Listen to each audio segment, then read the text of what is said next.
Good evening, ladies and gentlemen. Good evening. Would everybody please take their seats? Good evening. Good evening. Thank you. Thank you. Welcome. 2014 Georgetown College Athletic Hall of Fame. You honor each other. You honor us here at Georgetown College, and you honor these athletes. Thank you for your presence.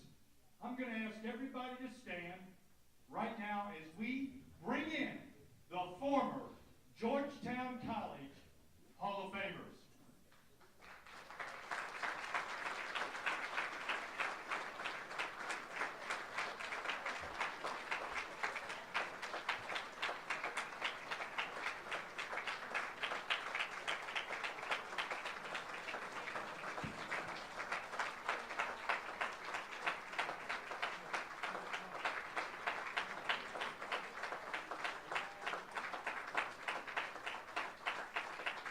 Your Georgetown College former Hall of Famers. Please be seated. Please be seated. I'd like to introduce them individually, please. Starting from the first class. Coach Dr. Bob Davis.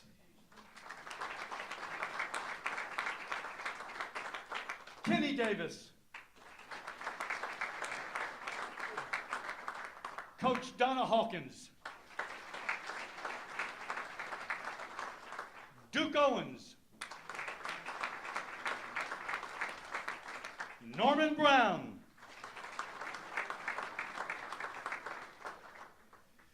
Dickie Fuller.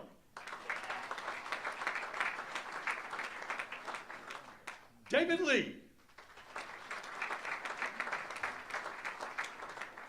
Coach Mike Ayers. Coach Tom Dowling. Eddie Evanson. Keith Kearns. Will Carlton. Reuben McIntyre. Coach Susan Johnson. John Owen.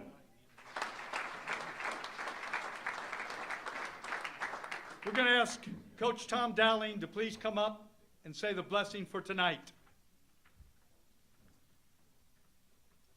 Father, we thank you for the opportunity that brings the Tigers together to celebrate, to fellowship, and to give thanks. Lord, we're grateful for this wonderful institution, for our coaches, for faculty who have labored here, and for the opportunities that they have presented not only us, but for the countless number of students and athletes who have come through this fine institution. God, we thank you for opportunities like this, opportunities to celebrate, and we thank you especially for this food. Make it nourishment to our bodies, that we can have the strength to go forward and carry on the wonderful traditions that have been started here. Give us opportunities to fellowship tonight. Strengthen us for your work, for it's in Christ's name we make this prayer. Amen. Please be seated, inductees, former inductees. Thank you. Thank you very much. A very elite group. We pay value and appreciation to you not only in the past, the present, and the future. Thank you.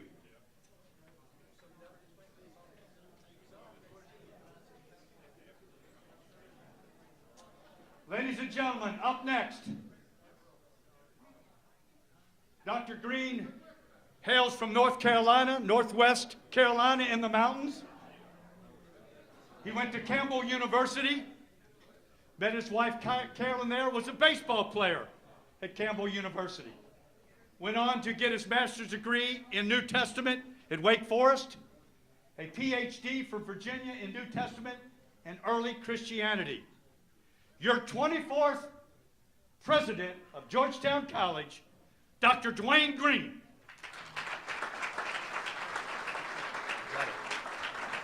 I'll get it back when you get back. Good evening, everyone. As this group was coming out, I was thinking to myself, my goodness, this is quite a who's who of Georgetown College. I hear of these red carpet events all the time. I think we need an orange carpet when we bring this group out. I'm telling you, this is really something. I'm standing up here, and in my few months as the president of Georgetown, I have continued to press for more and more visibility to the orange and black. And I want you to know that I'm wearing that orange and black tonight. This is the orange and black Georgetown tie, and for those of you who may be interested, you can purchase one in the bookstore, so don't hesitate to go by and get one. But I'm very proud of the orange and black, and I love to wear the orange and black tie. There's a little bit of a tidbit here that most of you don't know, and that is of all the colleges and universities in the country, 4,000 plus of them out there, I stepped into a presidency where the colors are orange and black, and I left a provost position where the colors are orange and black. So the fact is I had an orange and black repertoire to begin with, but I didn't have this one. This is the Georgetown orange and black, and I'm thrilled to wear it, and I wear it tonight in honor of the recipients tonight, in honor of the Hall of Fame, the Athletic Hall of Fame at Georgetown. I'm so very proud of you. I was an athlete along the way as well, but my name is not showing up in the Hall of Fame, and rightly so. It didn't need to be in there. But I'm so very proud and glad to be here. I want to make some introductions as well. My wife, Carolyn, is here with me tonight. Carolyn's right here in front. If you'll please stand.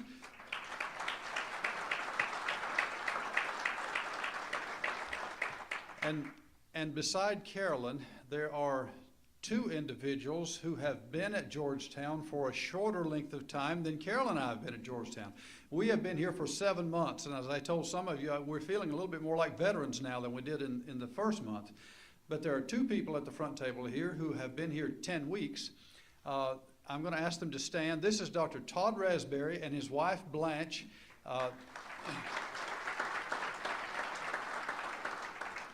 Todd is the person in the position now of the Vice President for Advancement. We were able to ferret him out of Texas. They have some pretty horses in Texas, but they say they found horse country when they came to central Kentucky, and they're thrilled to be here. And we were very fortunate to find Todd, and his wife has been here only about 3 weeks. She was actually in Dallas, Texas, selling a home.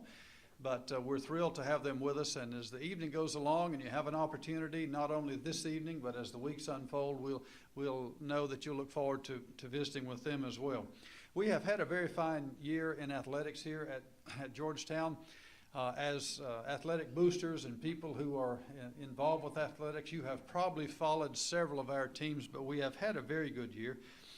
From football to volleyball to men's and women's basketball to softball, and just yesterday we welcomed back to the campus the baseball team. They have been successful at the region tournament, and they are headed to Idaho on Tuesday to represent Georgetown at the National NAIA College World Series for NAIA.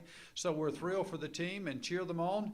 We sent a football team in the fall to Montana, and we're sending a baseball team to Idaho. And so throughout the year, we've had very fine performances from our teams. And I have to say, as a person who is new to the presidency at Georgetown, this has been wonderfully refreshing to see such a quality athletic program here. I know that you are very, very proud of it, and I am glad to join that circle of people who are very proud of Georgetown athletics. I have come from a Division I program, and in the Division I program from which I have come, we were not as successful as Georgetown athletics. We had victories along the way and good teams along the way, but across the years, the record and the superb job that's done in athletics here, it is just a very, very impressive thing. And I'm very proud to be a part of that. I was a college baseball player along the way, and I love so many sports, but I am enjoying very much the quality of the athletics here and the quality of the student athletes that are here. I have gotten to know a number of them, and as I say, I'm very, very impressed with it. We are getting ready. We are on the precipice now of NCAA Division II. It's going to be quite a nice step for the college. We've made sure that they understand that from our perspective, we're playing from strength here. because not every school that's going to head into NCAA 2 has the strength of a program through the years that Georgetown has. So we have been very successful in NAIA, and we intend to be very successful in NCAA Division 2.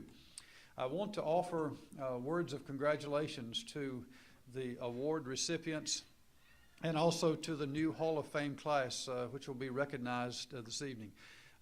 Earlier this afternoon, I took a bit of time and read through the entire program. I read the awards, I read about the recipients, I read about the people being recognized, and my goodness gracious, what an honor it is. What an honor it is to be with you and to celebrate your years and your successes, your involvements with Georgetown College. The fact is that, as you know, when you attend an alma mater and you graduate and you move on through your years, those years of the college years, they become a part of who you are. I see orange all over this room this evening, and I know that that's what shows on the outside. But what's on the inside is what really, really counts. And I know that for many of you in this room, your blood almost runs orange, because orange is way down deep a part of who you are. And so to come this evening and to see the orange and to be able to lift up and celebrate with those of you who are the award recipients this evening, and those of you who are being recognized for the successes that you had here in athletics, I can tell you that from the position of a president, it warms my spirit to see that, and I congratulate every one of you this evening.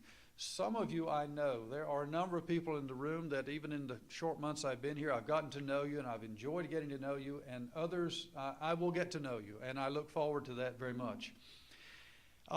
You know, you give a president a microphone and he has to say some things about how you can continue to help the college, so I want to say that. So if you'll allow me just another minute before we head over to the very delicious dinner, I want to say a couple of words about ways in which you can help the college. 3 ways, all right? One way is to spread goodwill. Be an ambassador for Georgetown.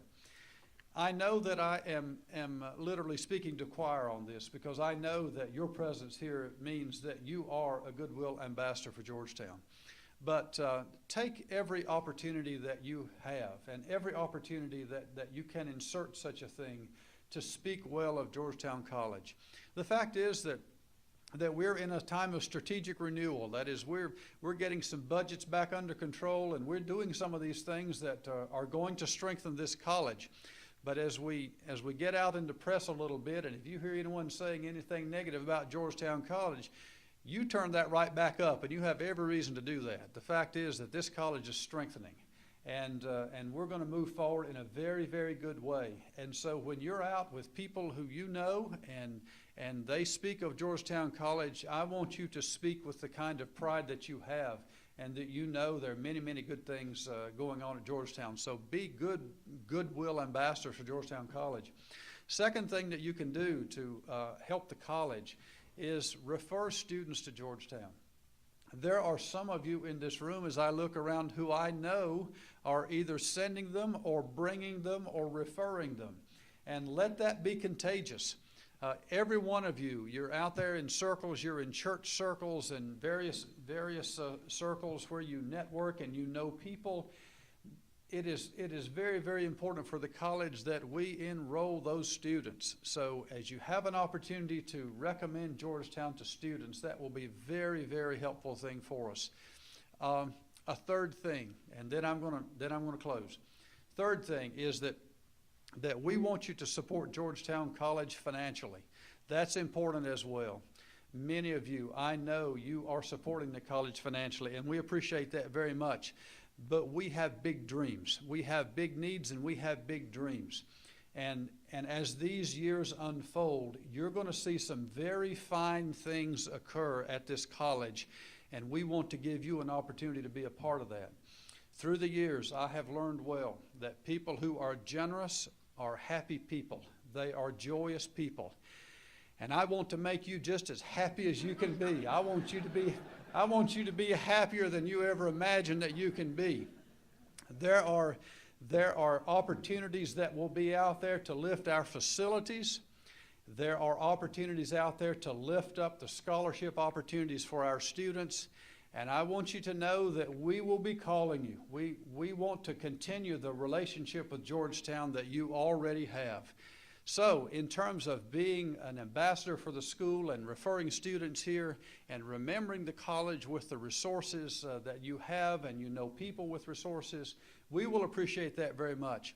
There is a wonderful, wonderful mission at Georgetown College. Georgetown College is one heck of a special place. I am still humbled by the thought that this college has been a 4-year degree-granting institution for 185 years. That is just stunning to me. And the fact is that we want that next 185 years to even be more successful than the last 185. So again, we appreciate your being with us this evening. I'm going to enjoy every moment of this evening because I want to see you receive the awards and the recognition that you have deserved and earned through these number of years. Thank you for giving me an opportunity to say something. Let me turn it back to our facilitator here, our MC, my good friend Mike Calhoun. Thanks, Mike. Well, good evening, everyone, and welcome again to the 2014 Georgetown College Athletics Hall of Fame banquet. My name's Keith Greiser, and I'll be the Master of Ceremonies tonight, and it's an honor for me to be here with you. I appreciate the invitation from Coach Cronin and Coach Calhoun and the Hall of Fame committee asking me to be here. I was pleased to see so many familiar names going into the hall from my time here as a student from 90 to about 97 when I got my degree. And then as I stayed on with Happy for a while after that, it's great to see you tonight and be with you. The first thing we need to do is to recognize and introduce and ask to stand. If you are a member of the Hall of Fame committee, would you please stand so that we can give you a hand for your hard work in selecting this group of inductees.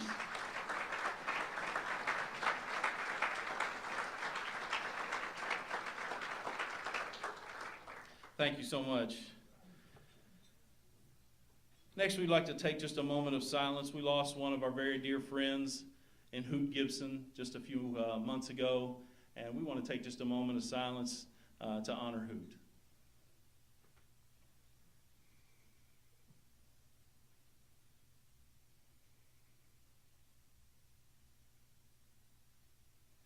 Thank you for that. Some of you know that I spent quite a bit of time as the assistant men's basketball coach under Happy Osborne here, but some of you may not. And so I'm going to share a little bit of the story of me so that you know who's talking to you tonight. 1990, I was a basketball player for the Connor Cougars up in northern Kentucky. Happy promised me I could come down here to Georgetown College, the place where my parents met, my aunts and uncles had gone.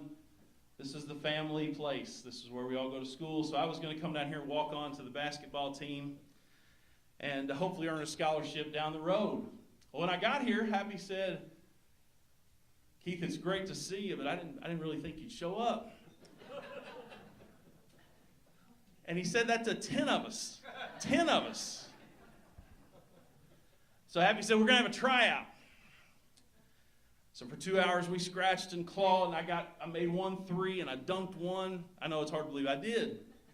I thought I got a chance at this. Later that night, Happy called us down. I said, "Guys, I'm sorry, we've offered 1 more scholarship, and we're going to have to cut all of you." So for me to be the speaker at the Hall of Fame banquet is just kind of a twist for how life throws you curves. And I'm glad to be here.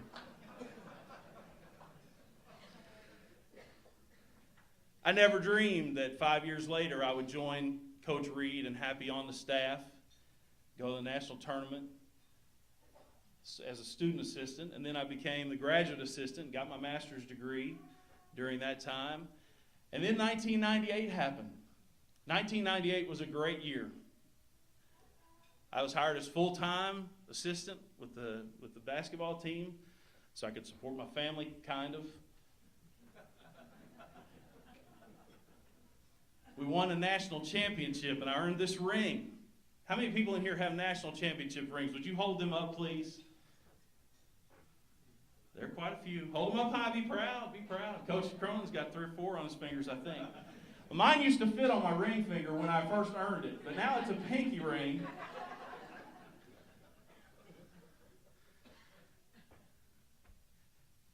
It's great to be here tonight, and I hope that this can be a personal time for our inductees when we do learn a little bit more than just statistics, and we can tell a story or two and have a great night celebrating their time as outstanding athletes at Georgetown College. 1998 is also a special year because it was the year that this Hall of Fame was born. This is the 17th year of the Hall of Fame, and in that time there have been 89 athletes and 11 teams inducted into the Hall. It's an honor. I was looking through the list, and I noticed who was on there, and I noticed who's not on there yet. There are some big-time athletes that aren't in this hall yet. And so I say to you inductees, congratulations, and know that this is a special thing. This is a very special thing, and you've earned it. And I hope that we can celebrate you and honor you tonight. In addition to the Hall of Fame inductions, Georgetown College Athletics recognizes other contributors for their invaluable service and support to Georgetown Athletics. At this time, I'd like to introduce Georgetown College Athletics Director Brian Evans, who will present the special awards and the scholarship recipients this year.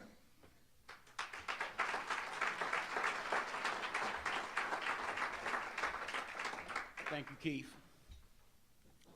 I know for me, I get excited every time I get an opportunity to talk about Georgetown College, and particularly Georgetown College athletics. I look out over this audience and see all the names that I've read in the record books, and thank you all for the foundation that you've laid for all the student athletes that are here today. As I travel across the country, sometimes I don't think we understand how great Georgetown College is. And we don't have to take a back seat to any athletic program across this country. We are synonymous with greatness, and we do student athlete better than anybody in the country. And I'll talk a little bit more about that, but I want to tell you how special it is to me to have the honor to serve this institution as this athletics director and work with some of the great coaches and some of you all that I have. It is really an honor and a privilege to do that. And I'm going to introduce some award winners tonight. These are awards, as I've come to learn in this athletic department, that are very special. And the people that win these awards are very special. And so I want you to understand how great an honor this is for you to be recognized with this. I've been put in my place a lot. Coach Johnson and Coach Davis, and they make sure I understand what it is to lead this department and to be part of this institution. And I've learned that this is really an honor to be selected into this group of outstanding people. The first award is the Milton Shorty Price of Service Award. And this is an award that recognizes individuals that are committed to Georgetown College athletics. Milton Shorty Price, class of 1942, gave a lifetime commitment of service to Georgetown College athletics. While attending Georgetown College, he served as a basketball manager for 4 years and football manager for 3. After graduation, Price continued to serve the coaches and student athletes, particularly in the football program, in a variety of ways until his death in the fall of 1998. And the individuals that we're going to recognize tonight could not be here, but those individuals are Dr. Eric and Yoli Carter. And when you see basketball, football games, you see those individuals there. And they're not just there supporting our athletes at the basketball games. They support our athletes as students as well. I can't tell you how many times I've heard Dr. Carter spending time after class and meeting with our student athletes to ensure that they're getting their lessons and they're able to make the grades to play. Same thing with Dr. Yoli Carter. Unfortunately, we're going to be losing her. She's gotten an outstanding opportunity to go to be the provost at Berea. But tonight we want to recognize them for their commitment to Georgetown College athletics, Dr. Eric and Yoli Carter.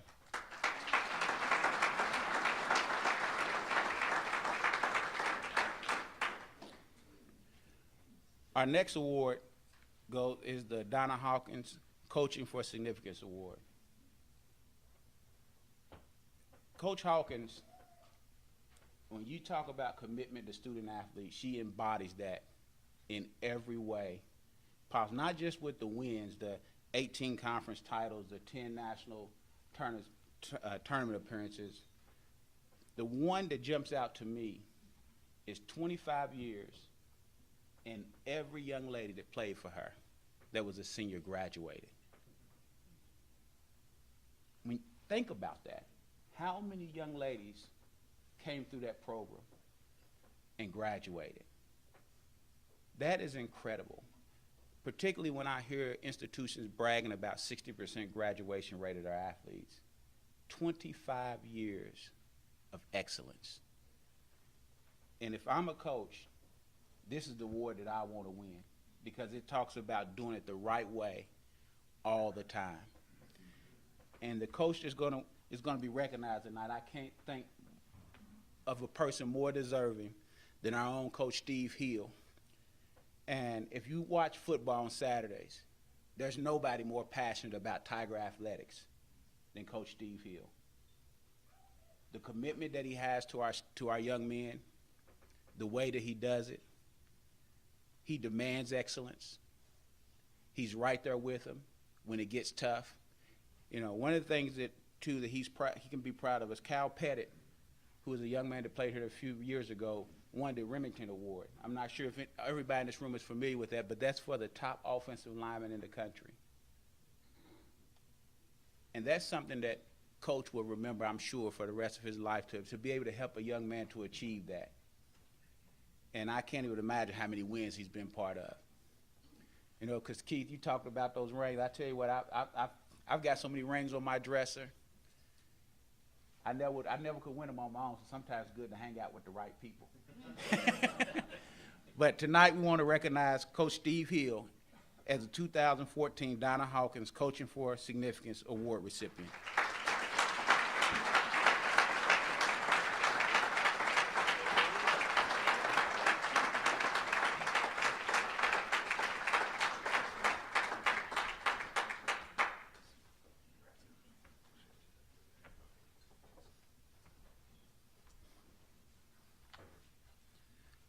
Our next award is the Rick Crawford Philanthropy Award. And as athletic director, you like to see those people win those awards. I promise you, it goes right along with what Dr. Green talked about, the big dreams that we have with facilities and the other things that need to happen in the athletic department. But this award, Rick Crawford was a member of the legendary 1965 undefeated Tiger football team. He remained close to the athletic department of Georgetown College until his death in 2002, continued to give his time and talents and financial resources. Rick's support spread across many programs as he was considered a friend as well as a supporter by many of the coaches. And this award recipient this year is Mr. Tom Lackey. And as you rode into the conference center, the tennis courts that they're on your left, lighted, championship surface tennis courts, would not be possible without that family. And so we will forever be indebted to you, Mr. Lackey, and your family for the support that you've given us and the support that you continue to give Coach Cunningham and our tennis program. We are forever indebted, and congratulations. Mr. Tom Lackey.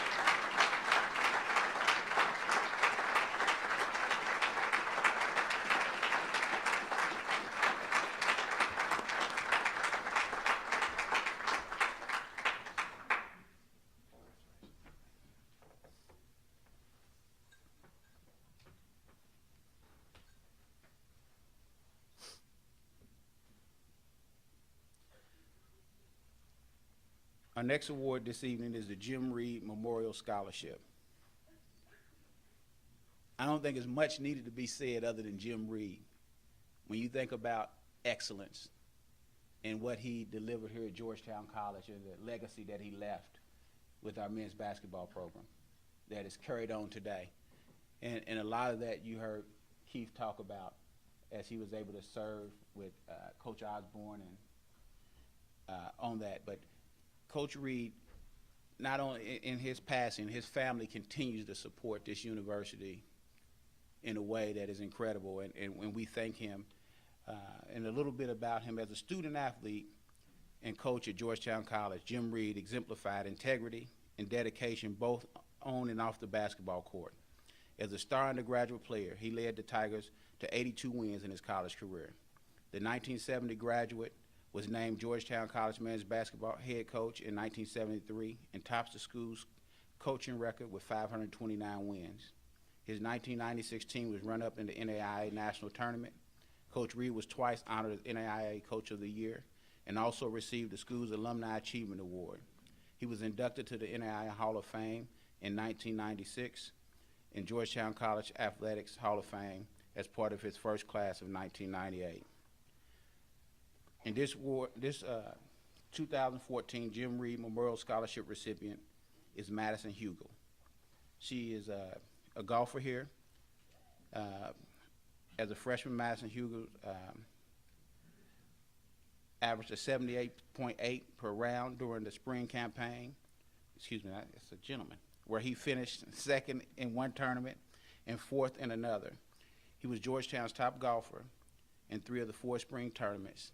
And this year's 2014 Jim Reed Memorial Scholarship recipient is Madison Hugel.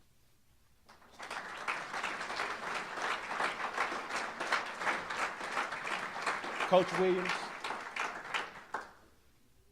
He's not here. He's with his family on vacation. He wasn't able to be here, but he was very appreciative of his award. Thank you.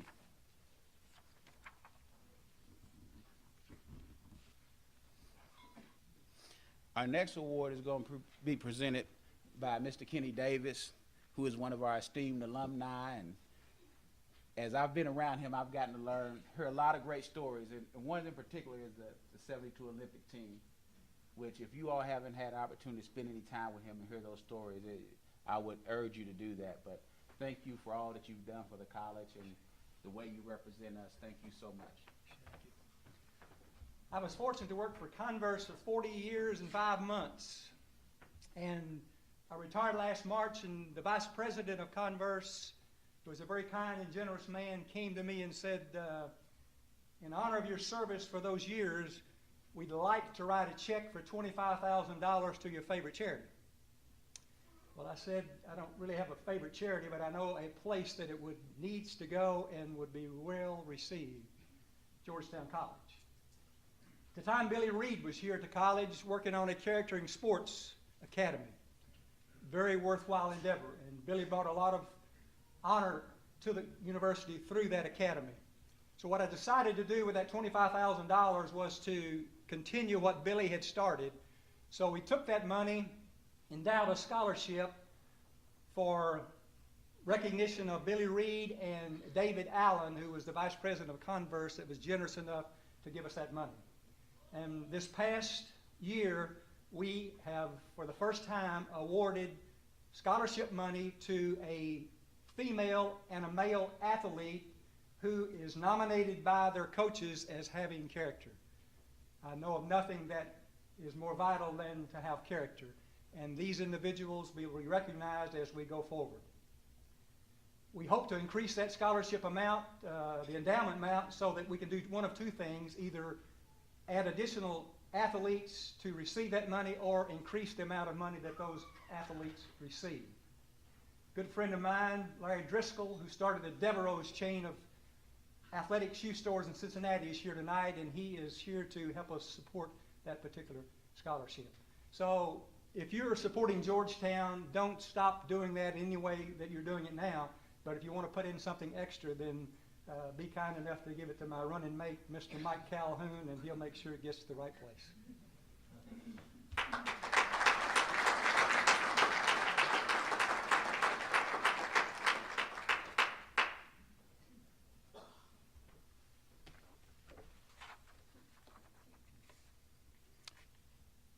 I think Mr. Keith is back up.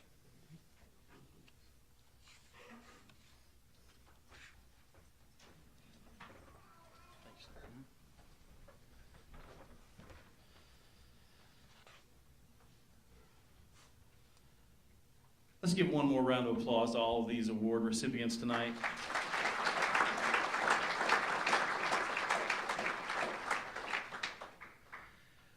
When Coach Calhoun and Coach Cronin approached me to take this position as MC tonight, they wanted me to make the event more personal. In the past, the things that have been in the, us church folks call it a bulletin, in the program have been read, and then the person comes up. I was on board with what their vision was because I knew quite a few of these folks. And so I went to find some of these personal stories. There were a lot of stories I heard that I can't tell you tonight. That's just not appropriate. But after hours and hours of research and stalking these inductees on Facebook, I look forward to presenting with you with the 2014 Georgetown College Athletic Hall of Fame inductees. Our first inductee tonight is Susan Clemens. Susan played volleyball at Georgetown College from 1999 to 2001 after transferring from Bluefield College, where her mother had been the coach. Susan Clemens was a dominating force in volleyball. I was there. I went and watched. And I told my wife it wasn't for the spandex shorts, it was really to see if she might break somebody's nose when she spiked the ball. As you read in your program, Coach Hawkins comments that Susan could do it all. She could spike, and that was fun. But she could set, and she could dig, and she could serve, and she made it look so easy when she did it. And she was fun to watch. She filled the crowd. The crowd came to watch her play and her teammates. I asked Coach Hawkins to share an off-the-court story about Susan. And Coach Hawkins wanted to think for a minute, but then she shared this story. The team was in Lubbock, Texas, and one of the things that the team liked to do was to give makeovers in between tournament games. And Susan waxed another teammate's eyebrow completely off. They had to draw the eyebrow back on. Coach Hawkins had to stop this young lady from crying so that she could finish the tournament.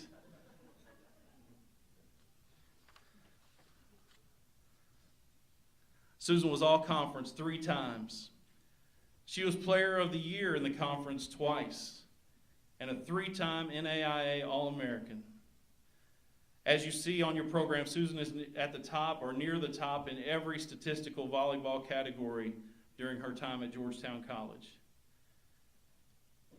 In addition to this, Susan has made a career out of her passion and knowledge for the game of volleyball. She coached at Georgetown College, then at Niagara University, where she led the Purple Eagles to their first ever national tournament, and now she's the head coach at Wright State University. What a great testament to someone that loved a sport. Ladies and gentlemen, please give a big round of applause to 2014 Georgetown College Athletics Hall of Fame inductee, Susan Clemens.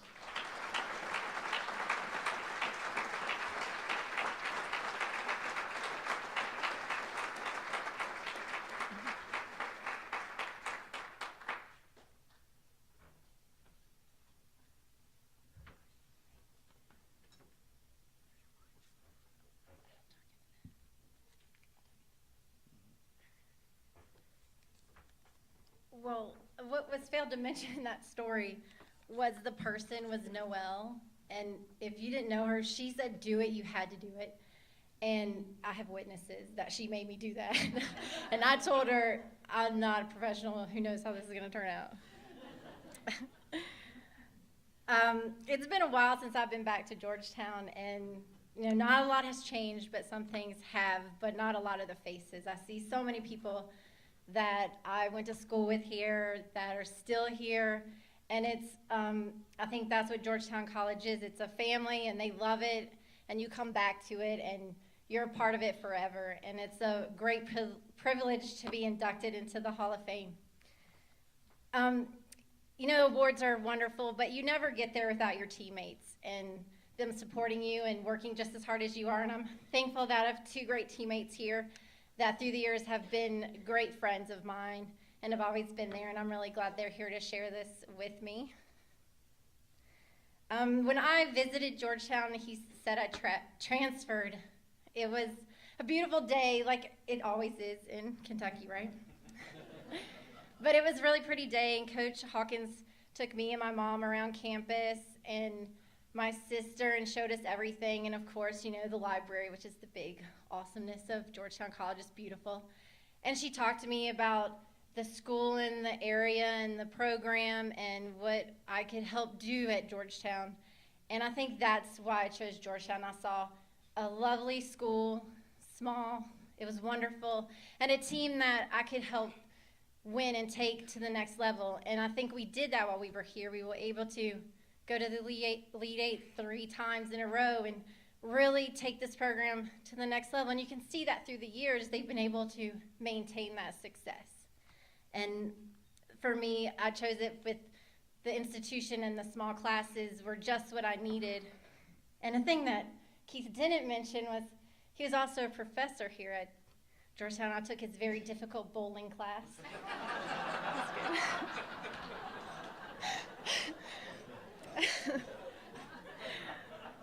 I'm still not that good of a bowler, but I did take it. But I like to thank my coaches through high school and my club teams and camps that I was sent to in the summer really pushed me to be great. And my mom, who coached me, who was super tough on me and wanted me to be the best. And she was a great coach. And I'm glad I'm coaching. I'd also thank my sister, who, if it wasn't for her, I probably wouldn't have played volleyball, because she was playing, and I didn't even know what she was going and doing all the time until I said, "What are you doing?" And she's like, "I'm playing volleyball." And then I went and started to play volleyball, so probably if she never played, I would not have played volleyball. Probably would have played basketball, which everyone wanted me to play, but I'm glad I chose volleyball. And I want to thank my family for being here with me, and my dad, who passed away, and I'm glad that he is here. And I'm sorry he wasn't here to see this, but I'm glad that I got to be inducted with my family and friends here. And my best friend and one of my former players, who was very special to me with my success at Niagara, winning, was a big testament of her ability there. And I like to thank the other inductees and congratulate them. I think it's a wonderful class, and I'm excited that it's a class of people that I was in school with, because those were some of the great years, I think, of Georgetown sports. We won championships, and teams were super successful, and it's great that we're able to be inducted together, and I'd like to thank the committee for this honor. Thank you.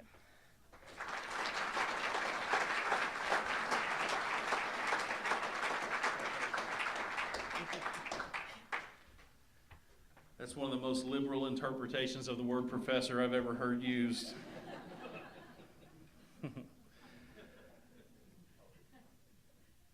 Our next inductee is my good friend Richard Fuller. Richard Fuller was a star baseball player at Georgetown College from 1987 to 1991. In 1998, Richard's freshman year, the Tigers advanced to their first ever NAIA World Series. And during that World Series, Richard was part of a triple play. And a little bit of research from Miss Jenny came to the realization there have only been 3 triple plays in the history of the NAIA World Series. And so for Richard to be a part of one of those is a pretty cool deal. Richard was selected as all-conference at 2 different positions during his time at Georgetown. He was all-conference second base as a freshman and then again as a senior. But his sophomore and junior year, he was all-conference first base.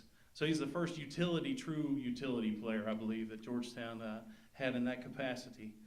During his 4-year career, the Tigers beat UK at UK, beat Eastern at Eastern, and beat Moorhead 3 times. When they played at U of L, Richard went 6 for 6 and hit 2 home runs against the Cardinals. I asked Richard for one great memory, and he said his sophomore year, the team opened the season at Berea. And on the very first pitch of opening game, he hit one out of the park. And he knew that sophomore year, it was going to be a good one. Random fact, I sang at Richard's wedding.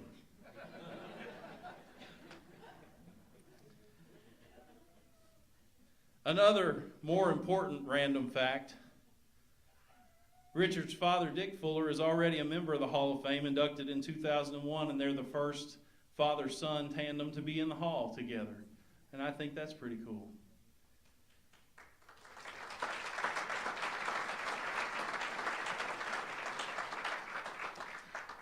Richard Fuller was two-time NAI All-American Honorable Mention, four-time All-Kentucky Intercollegiate Athletic Conference, two-time All-District 32, and one-time All-Area 7. Richard is now the Vice President of Traditional Bank in Mount Sterling. He and his wife, Melody, who is a class member of the 1991 graduating class at Georgetown, have two sons, Caswell and Luke, who are here with them tonight. Ladies and gentlemen, please give a big round of applause to 2014 Georgetown Athletics Hall of Fame inductee, Richard Fuller.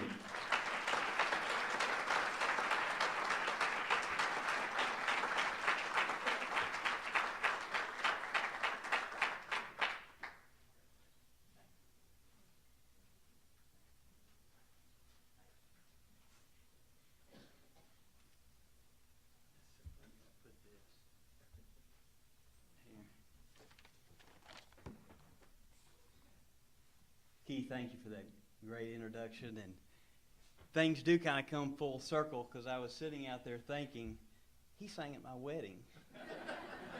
And here's another important event in my life, and he's the MC here. So, Keith, thank you again for that introduction. And this is a very special evening, and I want to congratulate all the other inductees into the Georgetown Athletic Hall of Fame. I'm honored to be a part of such an outstanding group. They're not only fine athletes, but fine individuals. And also want to thank and recognize the past inductees as well. First of all, I want to thank the selection committee. I appreciate the honor of being recognized in a special way. It's truly exciting and humbling at the same time. When I think about my time at Georgetown, I have nothing but good memories, and a lot of them. And as I look around the room, I see guys like Keith Lee and Keith and just so many people, Jamie Barker out there, and all those fond memories just keep coming back, and keep thinking of old stories. And boys told me to keep it under 10 minutes, so I'm going to ramble through pretty quickly if I can. But, you know, some of the things you think about, we had a great freshman trip, baseball trip to Hawaii. We had a great, in 1988, we made a World Series run. We went to Lewiston, Idaho, and came in 5th in the World Series. Remember breaking my nose in the last game of my junior year in Clinch Valley, Virginia. My senior year, I was fortunate enough to get a tryout at Riverfront Stadium, which was really cool. I think of teammates like Troy Cool, Brian Donahue, Tim Barker, Ty Fannin, Coach Doc Stringfellow. Does anybody know where Doc is now? I think he's still in Texas, but I'm not sure. But Doc was my coach my freshman and sophomore year. And who could ever forget Perry Parker? But that's just a few names that bring a smile to my face when I think about my Georgetown experience. Georgetown wasn't all about baseball. I did get a great education, and I had some great professors that prepared me for the world ahead. I did make lots of trips to the Sigma Kappa house, and I made some lasting memories in the Phi Tau house also. I'm very thankful for my time here. Many helped me along the way. I want to start by thanking God for giving me good health and the ability to be an athlete. I've been truly blessed. I also want to recognize and thank Coach Mark Bryant, who's here tonight. Coach Bryant was the assistant baseball coach at age 25, and he became the head baseball coach at age 27. Looking back, I think of what a challenge it was for a guy 27 and 25 years old coaching a bunch of 18 to 23-year-olds. He had his hands full. And I know I'm not exactly comparing apples to apples here, but during Coach's tenure here, we did beat, as Keith mentioned, Morehead State 3 times, beat Kentucky my junior year at UK, and beat Eastern at Eastern my senior year. And, you know, as I look around the room at some of the coaches, Coach Briggs and Coach Cronin and some of these other guys, I think over the next 4 years, if you said you could do that, you'd all take it. That's a pretty good run, Coach. Mark, thank you for being here tonight. I would also recognize my good friends who are here tonight, Tim and Jamie Barker. Tim was the senior center fielder and captain of the 1988 World Series team. He was a great leader for that team and just had that something extra that his teammates were drawn to. Some would call it charisma. Some would call it confidence. My two boys would call it swag. Tim, I would say, had swag with a capital S. I've seen two baseball players do backflips out on the baseball diamond. One being Ozzie Smith before a game, one being Tim Barker during a game. Tim, we were playing Campbellsville College in the championship here at Georgetown, and Tim made an over-the-shoulder catch in center field to end the game. Caught the ball, promptly did a backflip. So he was quite a leader, and you know, as you all know, as coaches and players, you look to those guys with charisma, and I look at that 1988 team, and without his charisma and leadership, we would have never made it to the World Series that year. Speaking of having something extra, I'm happy that Mr. and Mrs. Norman and Libby Brown are here tonight. Georgetown College helps a lot of people build lifetime connections and friendships, and I'm not sure, but I think Dad and Norm met in August of 1959 in the alumni gym. I've heard a lot of football and KA stories over the last 40 years about those two. They started out on the floor of alumni gym. I think they got to room there for about a month before they found a dorm for them. But I don't think you could do that these days. But anyway, what a relationship they have built. And as we've said in the past, Georgetown is about building those relationships. And, you know, when you talk about friendships lasting 55 years, you know, there's not too many of those around. And sure appreciate you all being here tonight. Also want to thank some others who have been a positive influence in my life. Omar and Lee Pruitt are here tonight. Most of you all know that Lee Wise Pruitt is in about every athletic hall of fame in the state of Kentucky. And what they fail to mention, though, every time you read an article about the daughter or son, it always reads Maggie Pruitt, daughter of UK All-American Lee Wise Pruitt. Or it'll read All-State basketball player Omar Pruitt, son of Lee Wise. Well, something's missing here. Well, I'm here to tell you that Omar Sr., Big O, was quite an athlete himself and a Hall of Fame uncle in my eyes. Thank you guys for being here tonight. Where would I be without Mom and Dad? The fact of the matter is, while Dick Fuller is in the Georgetown Athletic Hall of Fame, Barrett Fuller is probably the better athlete. She once at UK, hit 20 straight shots from the top of the key for Adolph Rupp. She, while at Tulane, was asked to be on the diving team. She was the club tennis champion. She played golf for a week, shot 39 on 9 holes, and decided to quit. Mark, no offense, but she was the best batting practice pitcher I ever had. They not only taught me about the fundamentals about sports, but they also taught me about fundamentals in life. I'm truly grateful for their love, encouragement, and values they passed along. I can only hope to be as good a parent as they were.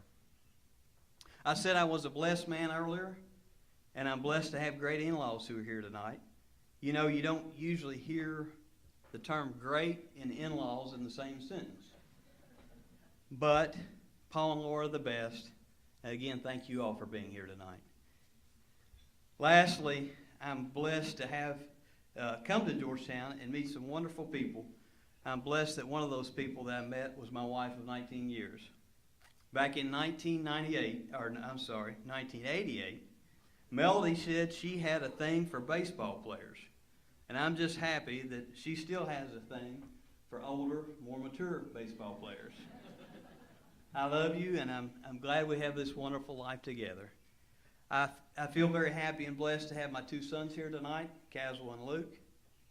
They may not follow in our footsteps at Georgetown College, but I just hope they are happy with the decisions that they make, that they make ahead of them.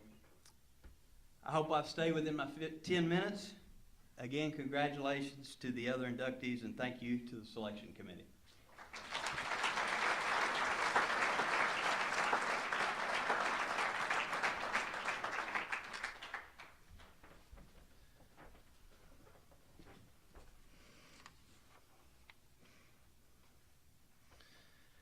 Shane Pearson is arguably the most dominant defensive football player ever to put on a Tiger uniform. He played for Georgetown from 1996 to 2000. And Shane's sitting right up here up front. And I'm a pretty big guy, but the position that he is in reminds me of what he looked like when he was playing. And I'm going to just scoot over this way just a little bit, just in case he feels the need to smash somebody tonight. During Shane's career, the Tigers were 41-8. 1999, Shane helped lead the Tigers to a national runner-up, and in 2000 he went on and finished the job and led his team to a perfect season of 14-0, capped off by an NAIA national championship. Shane's the all-time leader in 4 defensive categories, including all-time total tackles, all-time unassisted tackles, all-time assisted tackles, and all-time leader for tackles for loss. He was a bad man now. As you can see in the program, he's near the top in many other categories as well. When I talked to Shane, though, and asked him what about his favorite memory he would like to remember, he said flat out, me and my teammates winning the national championship. It was never about I with Shane. He was always a team guy. Coach Cronin almost glows when he talks about Shane. He says the fact that Shane was a 2-time captain speaks volumes of the respect that he had earned from the coaching staff and from his teammates.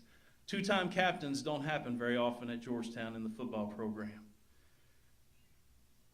Shane wasn't only a football player. He worked hard in the classroom and earned a business communications degree at Georgetown. Shane and his wife, Katie, recently moved back to Georgetown with their 3 children, Annie, Ben, and Sam. Shane is a management director with Temper Sealy Incorporated of Lexington, and I'm hoping I said enough nice things about him, he might get me one of those memory foam pillows. Ladies and gentlemen, please give a big round of applause to 2014 Georgetown College Athletics Hall of Fame inductee, Shane Pearson.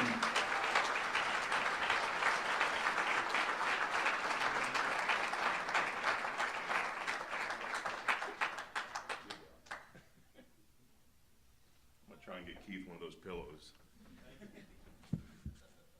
Good evening. So, between February and March of 1996, a mother and her son drove to Georgetown. Passed it 3 times.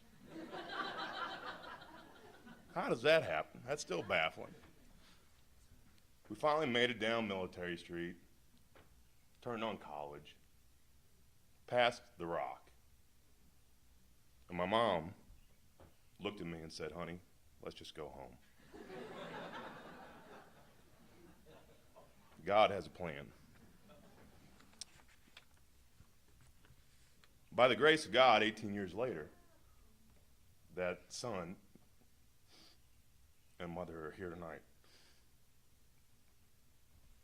Love you, Mom. I think she also holds the record for the longest lunch breaks in Macy's history.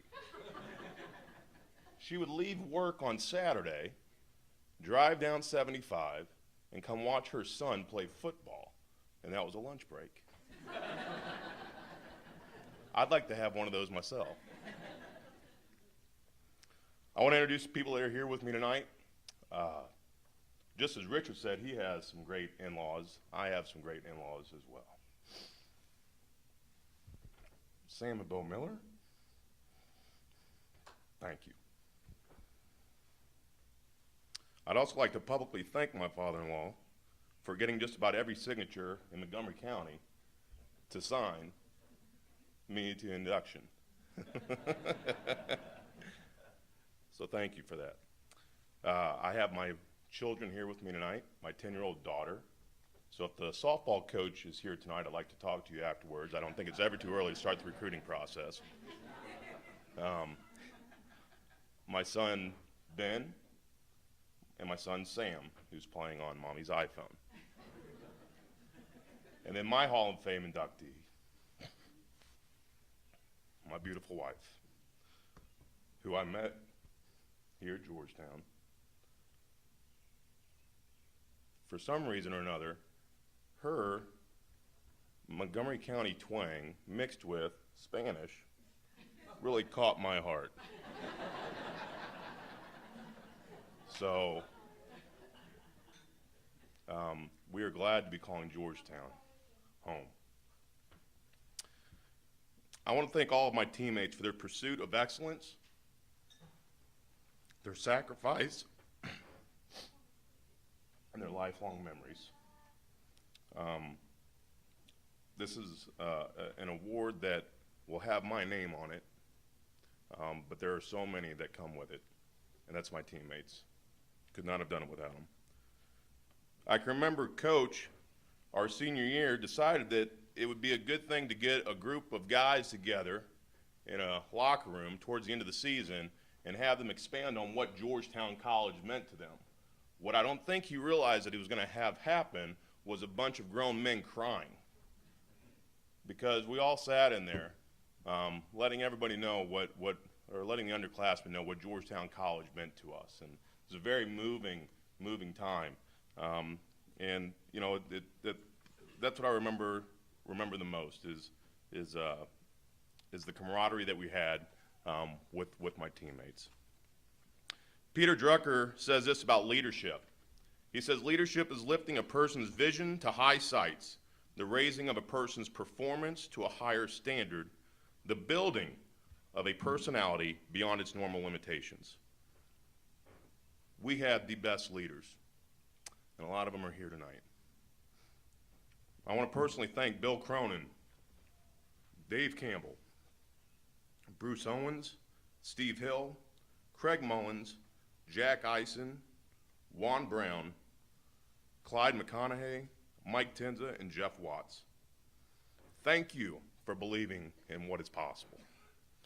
You guys came to this program, and from the moment you stepped foot on this soil, you talked about winning a national championship, and we did. Thank you.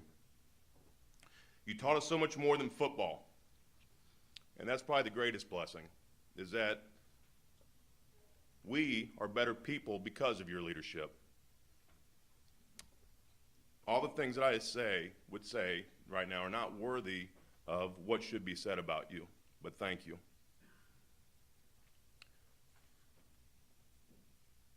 I'd also like to thank your better halves, because they're better looking than you, and they deserve to be recognized, because behind every good man is a better woman. So thank you to the wives as well for their sacrifice. I'd like to thank the Hall of Fame committee for this humbling honor. I was fortunate enough in 1998 to be sitting in the back of the room at the first ever Hall of Fame. And I remember sitting there thinking, man, what would that be like to get an honor such as that? I'd like to thank you for making that dream come true tonight. In closing, I came to Georgetown to get an education and play football. Obviously, I gained a lot more than that. So thank you for this honor. Thank you, and congratulations to all the other honorees tonight. God bless. Tiger Pride.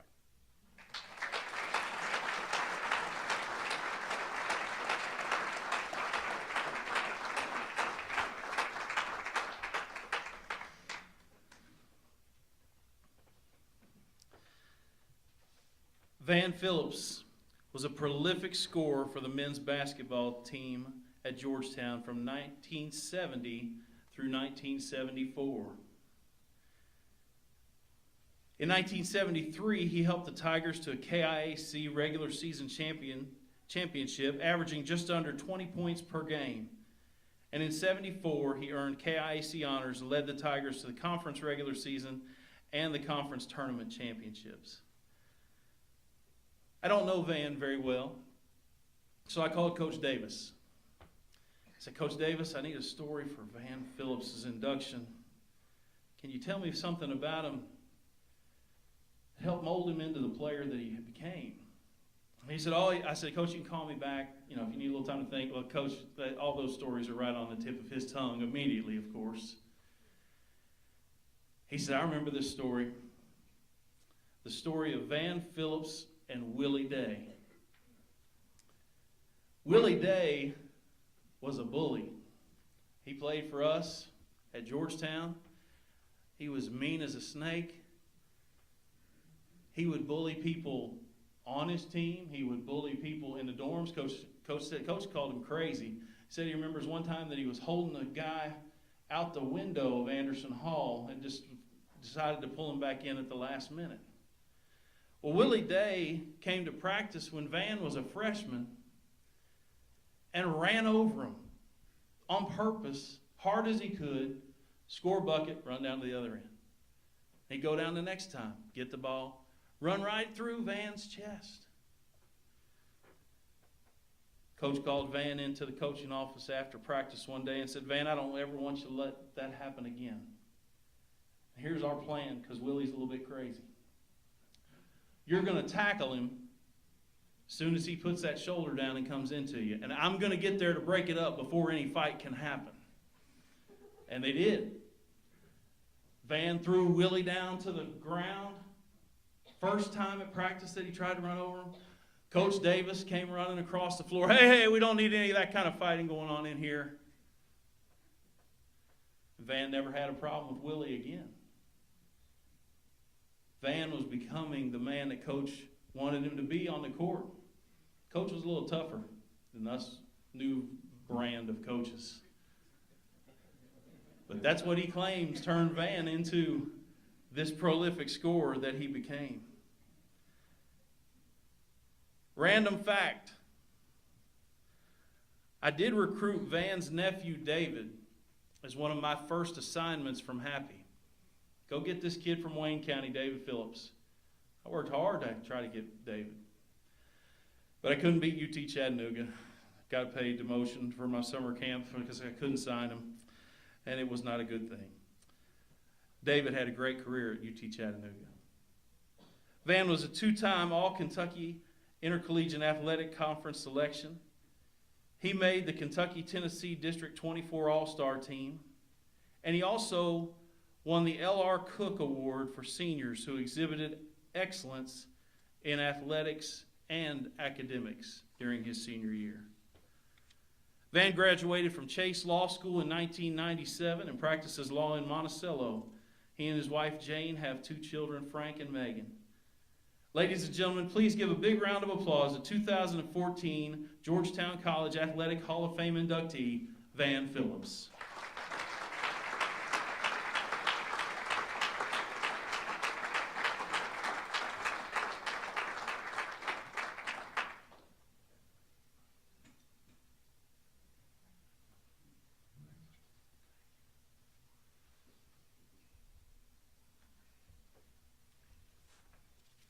I'm actually a little bit older than what he said there. In fact, when the first recipient was speaking, she said all of us were kind of in the same class, and bless you for that. So I could be y'all's grandfather, basically. I was looking around, and I was thinking I haven't seen as many Baptists in one place in a long time, and I thought if I'd known that, I'd taken up an offering. I do want to thank Georgetown College, Austin Sparks, Athletic Director Keith, for the recognition tonight that you're giving me. The Hall of Fame committee, I served on a Hall of Fame committee at Monticello High School for several years until they merged this last year. And I know it's a lot of work, and I do appreciate that. In fact, we called one recipient. This was actually our second year of the Hall of Fame in Monticello. And the guy answered the phone and said, you know, you've been nominated, you've been inducted, going to be inducted into the Monticello High School Hall of Fame. And he said, I've been expecting that call. Well, I can assure you this, that I wasn't expecting this call. In fact, when Coach Davis called me, I thought he was just kind of pulling a prank on me. And I thought you know, if he wasn't, I mean, he'd make me run sprints or suicide drills or something. So, but I really do appreciate the induction tonight. I also, as several of the inductees, want to thank my first wife, Jane, for being here, and my children, Frank and Meg, and Emily, Frank's wife, and my sister and brother-in-law and sister-in-law, and Hayden Summers is here tonight. Hayden's just a graduate of Georgetown College, so we've got some of that bloodline continuing there. I also have my preacher, Joe Tipton, and his wife, Jamie, that are with me tonight, and I felt like he needed to be up here and monitor my comments to make sure everything's okay on that. But I really did enjoy being here at Georgetown. I'm like the other inductees. I have real fond memories here. I never actually joined a fraternity. I guess I couldn't make it maybe, but I always thought my basketball teammates were my fraternity here.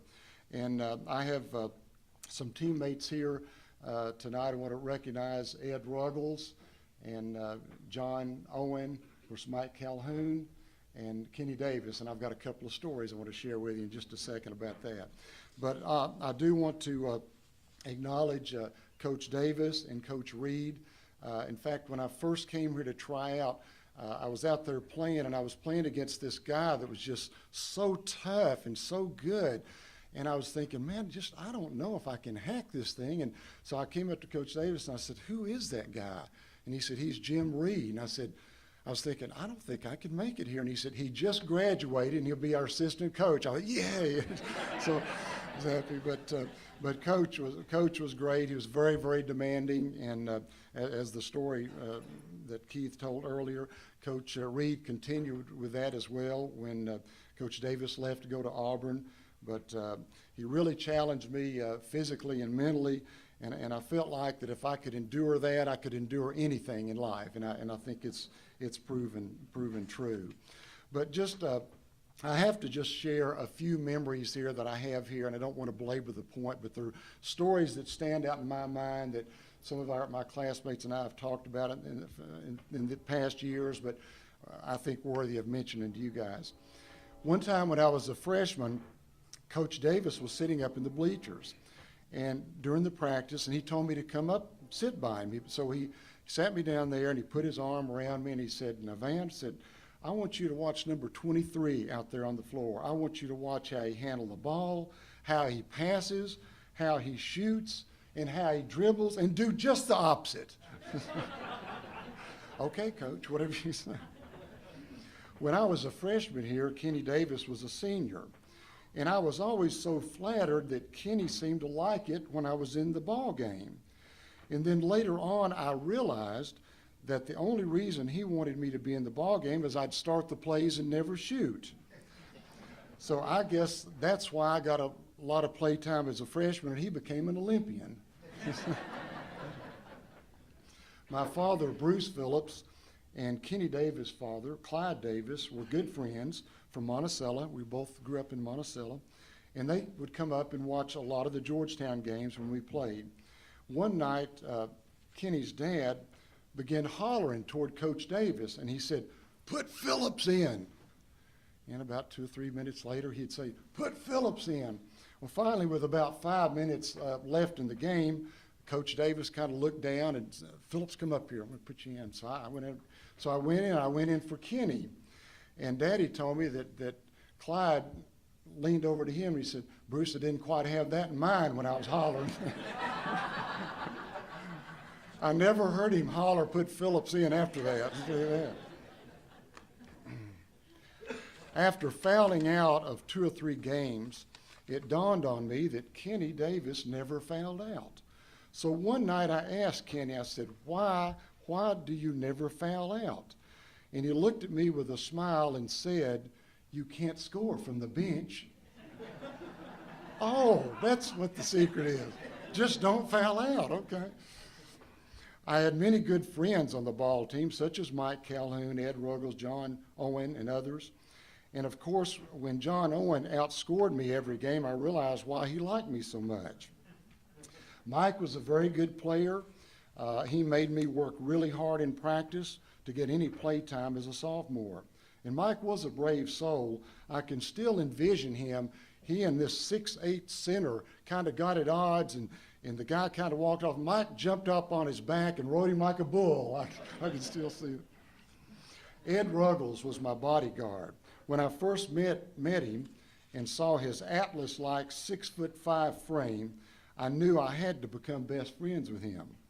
One day, Ed got so mad in practice, he took his own jersey, he tore his own jersey while he was wearing it, tore it in half, and then proceeded to tie it back together. So the rest of the practice, Ed looked like Tarzan out there practicing. Listen, everybody was afraid of Ed. Even Coach Davis was afraid of him. One night, Ed came over to the room, and I had a room by myself at that time, and he asked me, he said, Van, can I spend the night? And I said, yeah, I think we can find a mattress across in the hall. So we got a mattress, and so he spent the night, and 6 months later, Ed left. Of course, I had a live-in bodyguard, so that was okay. One practice, I remember John Owen and the big guy, what was the big guy's name, John? Tony Vance, about 6'8", a good player, but he and John got into a tussle, and I just thought Tony would kill John. But John was kind of quicker, and he popped him right here in the lip and really kind of blooded his mouth, cut his lip and everything. So, but the next day at practice, we were all kind of huddling around, and we looked over, and here came Tony wearing a football helmet with a big face mask on it. So needless to say, we stayed away from him on that day. But that was wild. When I was a freshman at Georgetown, we were invited to play University of Louisville in a season game at Freedom Hall. They were a top 10 team in America and proceeded to pound us pretty good that night. Of course, Kenny got his 30. I did get in toward the end of the game. I think I may have scored 4 points. So in fact, I was thinking if we'd get on home fast enough, there was a delayed broadcast, I might see myself on TV. Well, Coach Davis had other plans because he was embarrassed that night.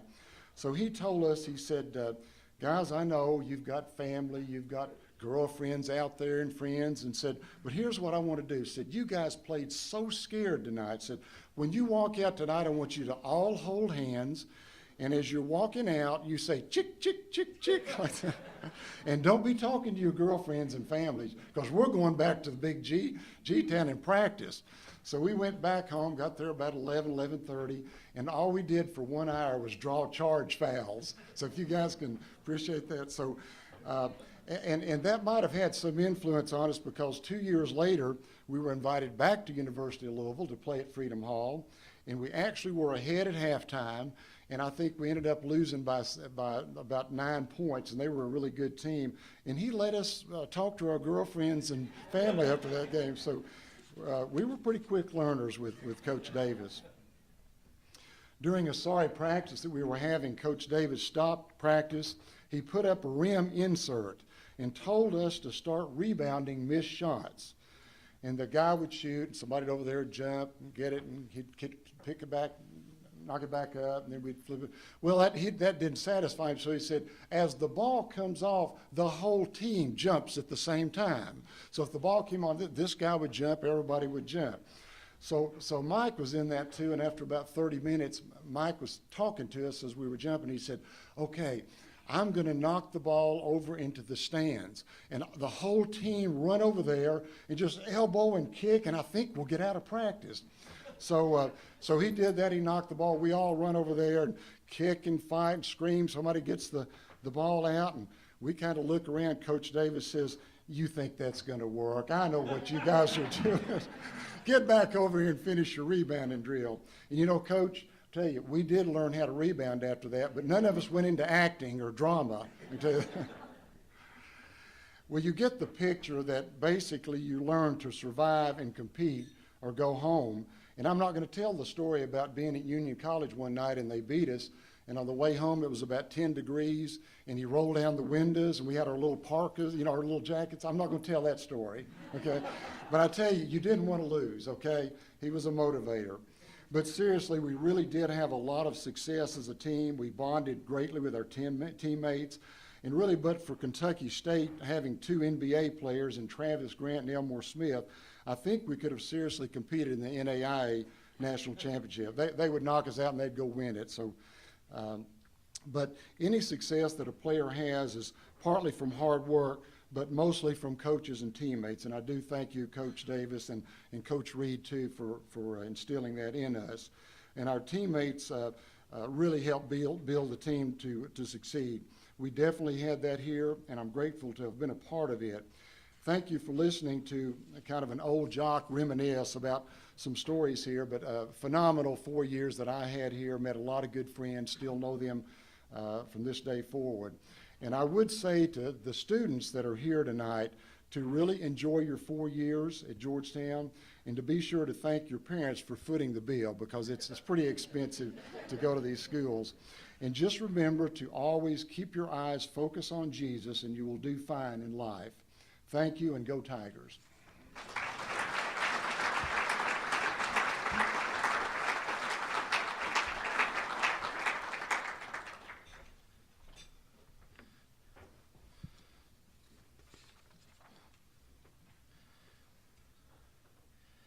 Neely Thomas Burr played basketball at Georgetown College from 2001 to 2005.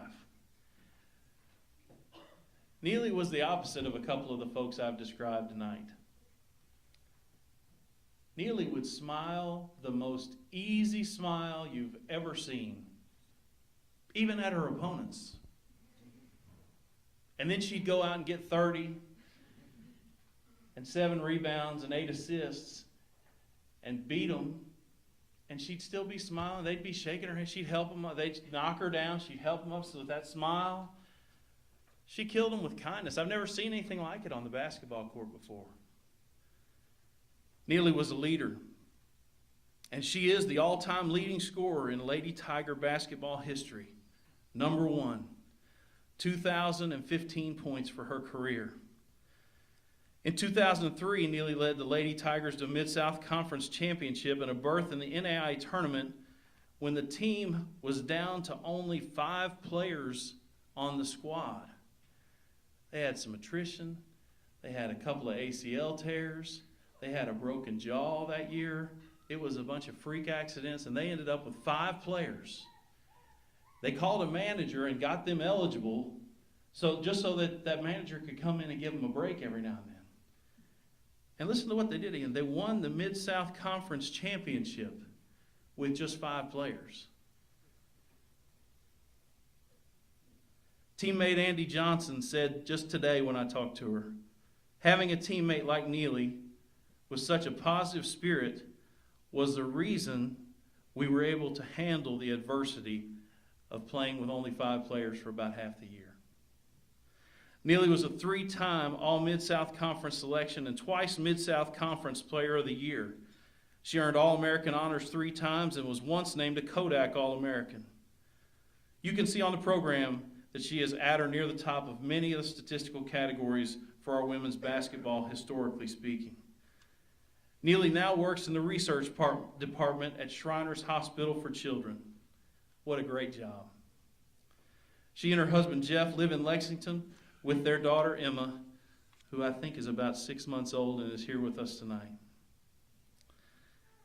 Please join me in welcoming our 5th and final student athlete induction tonight, Miss Neely Thomas Burr.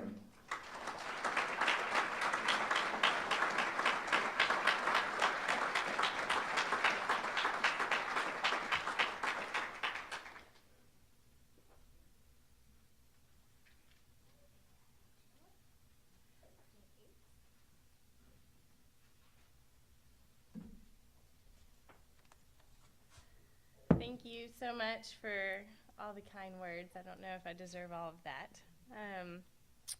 But it's such a great honor to be here tonight. I don't have to tell any of you that. Can everybody hear me okay? Sometimes I don't carry well. So I'd like to take the opportunity as I receive this honor to really thank the people who helped me get here, because I definitely couldn't do it by myself. So I'd like to start with my parents. For those of you who know them, there's no surprise that they would top my list. They win the Best Parent Award, so sorry to everybody else. But growing up, they gave me the opportunity to play pretty much every sport. They would throw me in a sport and kind of see what happened, and I think they learned rather quickly that I was not going to be a soccer player, and that tennis and basketball and swimming were kind of where I was going to start out. My dad actually played basketball in college, so I kind of had that running in my genes a little bit. And I think he was probably pretty happy when somewhere around middle school, I started really taking a liking to basketball. Although looking back, I'm not sure if he was more happy that he got to be around the sport he liked or that he had somebody he could beat on a regular basis in the driveway. Because he did that every day pretty much without shame and laughing the whole time. My dad's kind of a jokester, so any opportunity he had to find joy in life or laugh at something, he did that. So he found a lot of joy in beating me. But they really did a great job of teaching me a lot of the things that I brought to Georgetown, so I wouldn't have got here without them. One of the things that they taught me was to work hard, and that it took a lot of hard work to get wherever you wanted to get. I think my mom probably deserves a lot of credit for that. When I was little, growing up, my brother was a big-time swimmer, so he was older than I was, so naturally I had to go swim.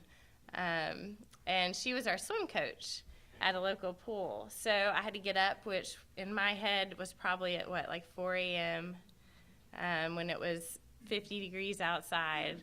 It probably wasn't, but we had to go every day and ride our bikes there and get in the water and practice as hard as we could, and that was just what was expected. So I learned real quick that I didn't want to disappoint them, and that it took a lot of effort to get where you wanted to be. So I have to thank Mom for that. Not that I didn't complain a lot. I probably complained a lot, and I carried that complaining here to Georgetown. I remember Coach Johnson would make us go through conditioning like every sport did. Of course, ours was way worse, but we'd go through conditioning before every season, and I would call home every year, and Dad would answer the phone, and I would start in about how hard it was, and I didn't know if I could do it, and nobody has to do this, and it was so difficult, and he would always say, if it was easy, everybody would do it, which is not what I wanted to hear, so I would reply, put Mom on the phone. But they taught me to have fun, and that's probably the biggest thing that they taught me was that everything you played, especially basketball, it was just a game, and it really was. And if you couldn't find the joy in it, then there was no reason to play it. So I can still hear, actually, my dad laughing at least once every game at something I did during the game in the stands at Georgetown. You could pick him out pretty good. But he was either laughing at a silly move or something stupid I did that I shouldn't have done, or a joke that he made at the ref that he thought was really funny. And I think he lightened the mood a lot for me during the games, and that helped to bring a smile to my face and really know that it is just a game and to just carry on and do the best that you can. They taught me to respect everyone. I only got one spanking in life, and I remember it very vividly, and that's all it took. That was it. So they really did a great job of teaching me how I should act and what they expected of me, and I didn't want to disappoint them. And I can't thank them enough. We went everywhere to look for a college. We got in the car and drove through cornfields and cornfields and cornfields in Illinois. We went everywhere. And, you know, I know Dad was definitely happy since basketball was one of his loves that I played it because as a parent, you sit through an ungodly amount of practices and games, and you drive to ridiculous places like St. Mary's of the Woods to watch your children play. But I can't thank them enough for giving up their life to really help me pursue what I wanted to do. But we did. We drove around a lot of places, and we ended up here at Georgetown College.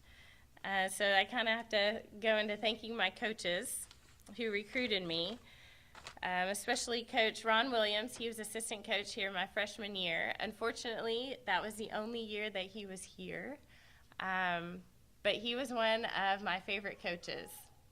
Much like getting one spanking, I've only been yelled at him really bad, I think, one time. And that was one of the first practices, and he had eyes that I thought were going to pop out of his head. I almost started crying, and I think that's when Coach Johnson learned that yelling at me was not quite the right avenue to take.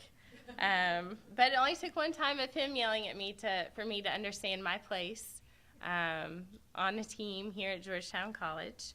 I think his wife is probably extra happy that he recruited me because she held the record before I broke it. So hopefully she's not too mad at me. Maybe that's why he only stayed 1 year. I'm not sure. And then Coach Johnson, of course. There's really not enough time for me to stand up here and thank Coach Johnson. She's definitely one of the main reasons I came here to play basketball. The other main reason being it was close to my parents. But Coach Johnson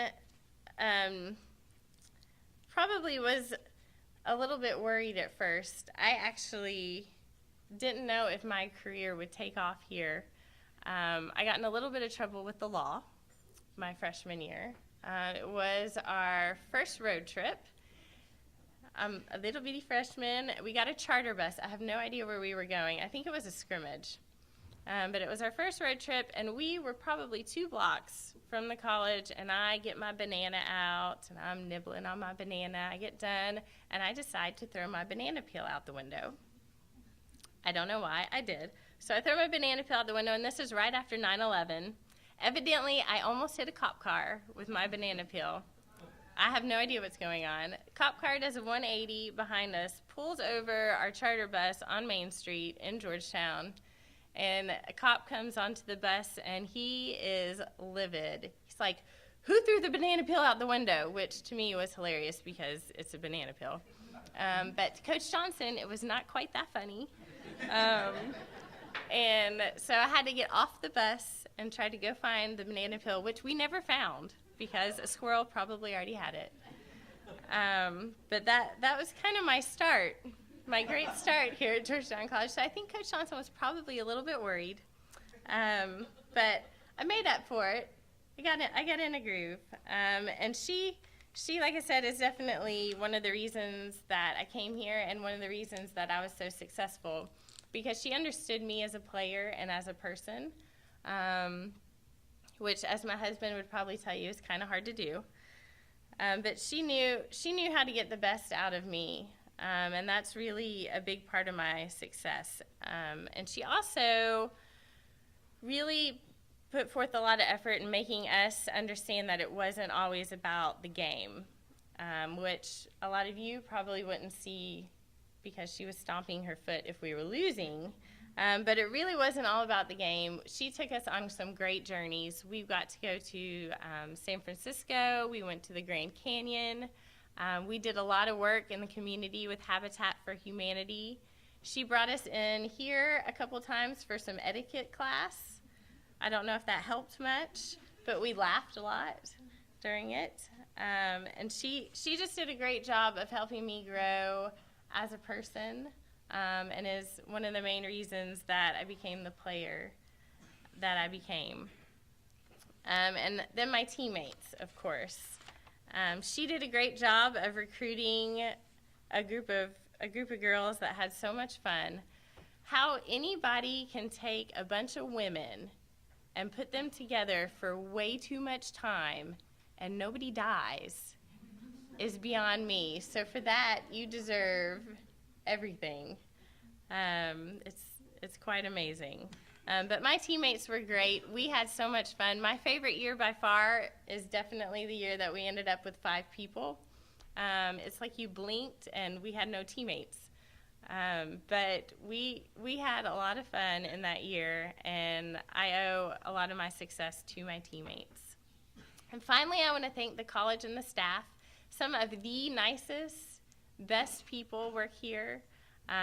They came to every game, would check in on me, and I can't thank them enough for making my experience here at Georgetown College so great. I couldn't have picked a better place to get education or grow as a person. And as my dad always says, I'd rather be lucky than good. I 100% agree because I'm very lucky to be standing here tonight. Thank you very much.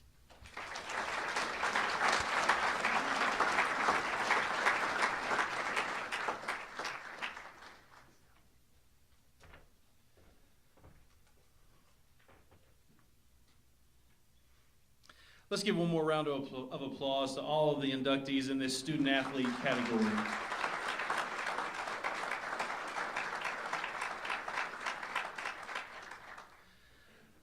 Paul Archie has been selected as the Distinguished Alumni this year. Paul is a 1985 graduate of Georgetown College, and he is the Senior Vice President of International Business Operations for Major League Baseball. Paul played second base and shortstop here for the Tigers. He now oversees the World Baseball Classic, which has increased from 16 to 28 countries during Archie's leadership. Paul's passion for international baseball was sparked while he was a student here at Georgetown and able to travel throughout Europe as a part of the Athletes in Action teams. Paul sends his regrets that he could not be here tonight, and we wish his son good luck as the Bucknell University competes in the conference tournament, and he's there to cheer him on. Ladies and gentlemen, let's give a warm round of applause to our distinguished alumni, Mr. Paul Archie.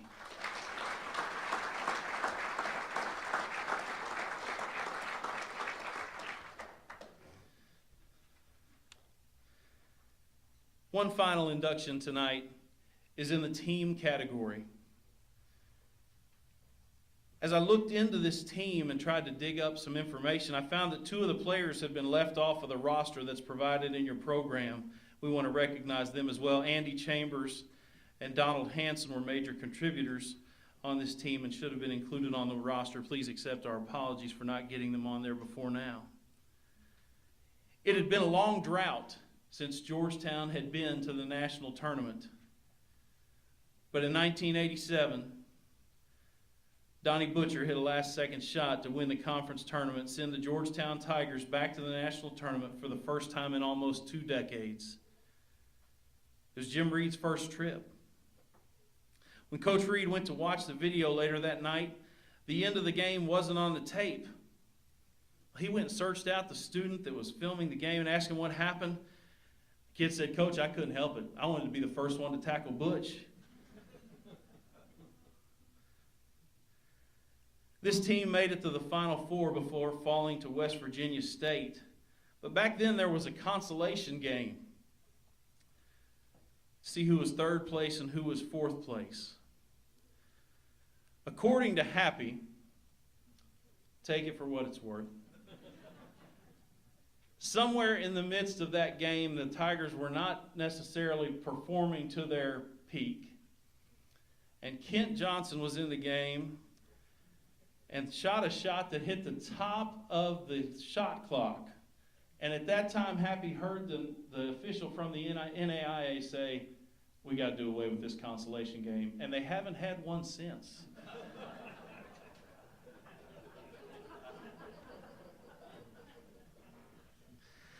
I didn't arrive at Georgetown until 1990. But I have a connection to this team that they don't even know about. In Anderson Hall, where our offices were when I was coaching with Happy, we were down at the end of the first floor toward the back of Anderson Hall. Well, when Coach Reed was coaching and Happy was his assistant, they were up in the front. And Coach Reed had the big room on the corner that was a 3-person room originally, and Happy was next to him. And in between those 2 offices was a picture of you guys. short shorts. I mean, it was terrible, but it was a picture of you guys. So every day when I left my office and walked down that hall, I'm staring at Donald Hanson and Coach Butcher and Shep and Schwartz and all these guys who I didn't know, but I'd heard all these stories about. So I feel like I have a connection to you. Nicknames like Papaw and Buck and Antone the Bone. Every day I'd walk past these guys' picture. So I'm honored to induct you into the Hall of Fame and be the MC that gets to tell your story. There weren't at-large bids back then. So you had to win this conference tournament to go. Anymore, if you're ranked in the top 25, you're going to the national tournament. So back then, when these guys when Butch made this shot,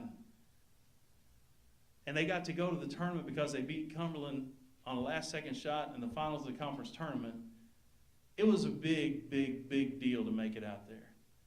And obviously, this conference was worthy because they made it to the Final Four once they reached that national tournament.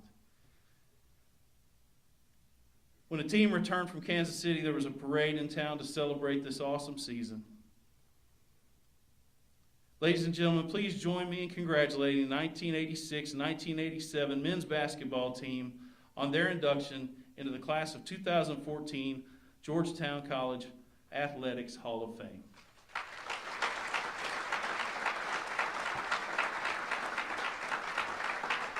If the players will come on up, please. Players, come on up to the front.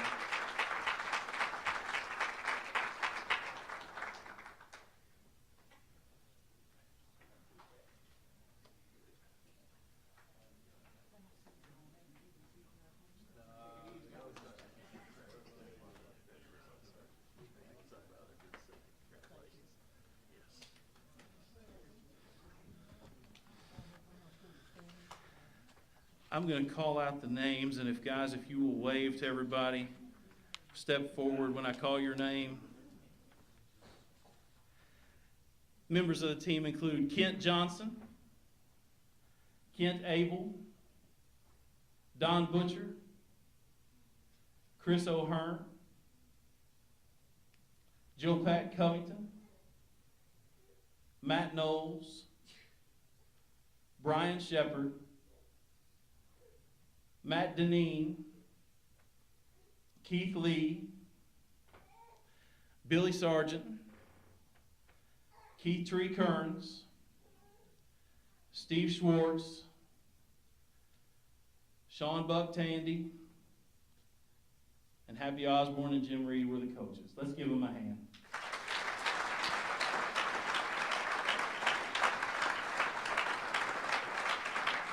You got a spokesperson? You're not going to speak, Tree? Yeah, say something. You guys stay up here, don't leave just yet. All right. On behalf of the team, I'd like to thank the committee also, and as a lot of you have said, it's a team sport. It's not about any one person. We were very fortunate to have two outstanding coaches. As we've mentioned, Jim Reed and Happy Osborne. One of them was coach here, and then the other one was coach. And I tell you, my life has changed because of those two gentlemen. And I speak for these men too. They touched our lives. And I want to give them the credit tonight that they rightfully deserve. But it wouldn't be, everybody's told a story. I want to tell a Kansas City story. Before we left to go to Kansas City, Coach Reed, he brought Coach Davis in, and he told us, he said, when you get to Kansas City, he said, you got to eat a steak. He said, they're so tender out there. He said, you'll wonder how the cow even stood. Okay? So me being a country boy that I am, I was waiting for that steak. And needless to say, he didn't lie to us. But one other thing I would like to say. We went up against the #1 team in the nation that year, Oklahoma City. And you guys remember, it was the second game of the tournament. Abe Lemons was coach of Oklahoma City. They sat behind our game, behind our bench during the game. At halftime, I don't know if this is true or not, but this is a happy story. At halftime, Abe Lemons gets up and leaves. He said, I've seen all I need to see of these two teams. Whichever one we play, we'll kill them. Needless to say, the next game, we played Oklahoma City. They were undefeated, #1 all season long. After the game was over and we had beaten them, there was a press conference. And I have this clipping in the paper, and it was a quote from Jim Reed. During that press conference, Abe Lemons said, on any given day, my second team is as good as their first team. And Coach Reed raised his hand, and he said, Abe, you should have played your second team today because we beat your first team.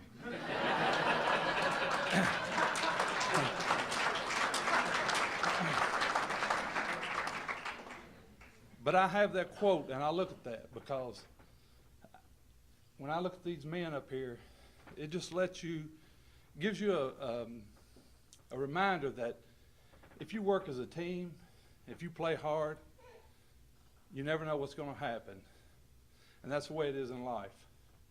If you'll go through life and give it your all, try your best, you never know what's going to happen, and you never know where the Lord is going to lead you. And I'm thankful, and I can say for these men too, that the Lord led me to Georgetown College.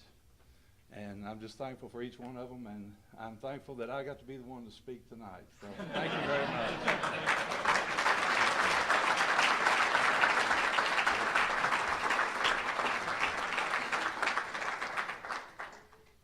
Turn back over to Mr. Evans for some closing remarks. So one more round of applause for our inductees tonight.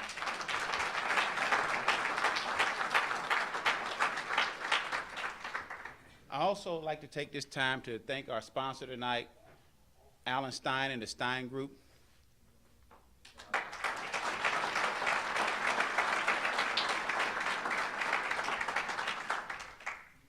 And also, I wanted to take this opportunity to thank my wife who allows me to do what I do and be away from home as much as I am to do what I'm so passionate about, and that's Georgetown College Athletes, Robbie Evans.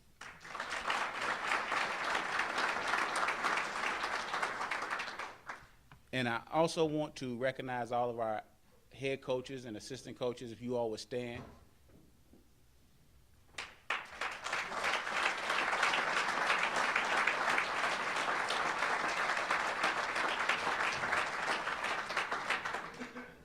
And our sports information director in the back, Jenny Elder, who worked so tirelessly on this.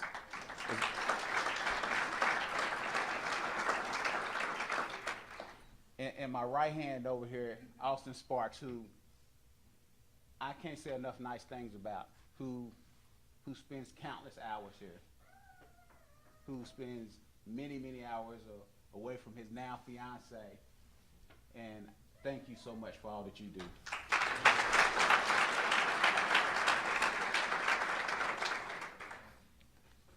You know, all of us who have been athletes, if you catch us in our personal closets, we all want this night.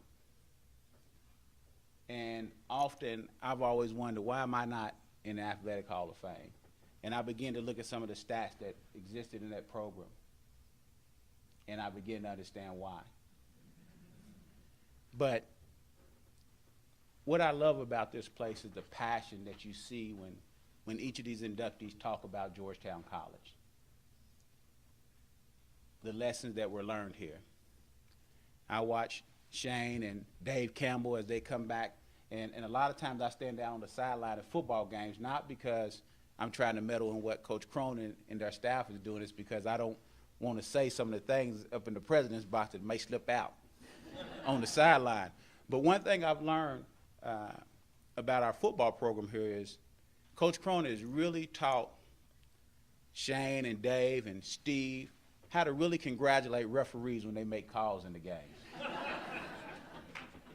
and so I enjoy that, but you know, it really does. I've really been indoctrinated in Georgetown College athletics, and I think the coaches will tell you, I went to University of Kentucky, but I bleed black and orange.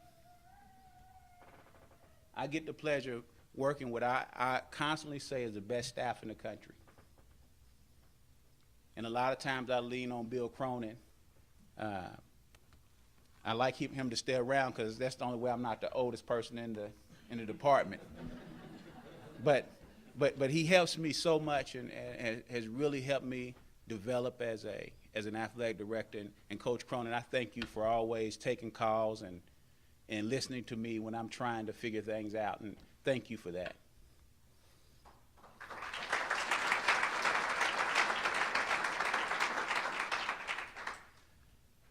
But all of the former athletes that are here, I want to thank you for what you've done to set the tone for what Georgetown College athletics is. So many of you all come back and you come up and say things to me, and I watch how you cheer for our current student athletes. And you don't know how much that means to me, and I know that I speak on their behalf when I tell you how much it means to them. So thank you all for that. But above all, it makes me proud when I look out and see you all. It makes me proud to wear that GC on my chest. It makes me proud to walk all over this country and talk about Georgetown College athletics. Just on this week, I was in Nashville, and we're meeting with the GMAC conference, the conference that we'll be joining when we become a Division II school. And when I tell you that every school that sat around that table is shaking in their boots, they're shaking. They don't really want to play us, and it's because of the tone that you all have set. When I think about Coach Johnson and Coach Hawkins and Coach Davis and Kenny Davis and I hate to start naming names because I know I'm going to forget somebody, but you all have set a standard of excellence that we continue to strive to meet every day. I've been here for 3 years. We've had over 150 academic all-conference athletes, over 50 academic All-Americans. We've had 2 Elite 8 appearances in men's basketball, a national championship, our first ever women's Final Four appearance. We've won 2 conference titles in baseball, a regional championship. We've won conference championships in volleyball, a conference championship in softball. Our tennis program is on the rise, and I can go on and on. And it's because of you. It's because of the standard that you've set for what athletics should be here at Georgetown College. And for that, I say thank you, thank you, thank you, and good night.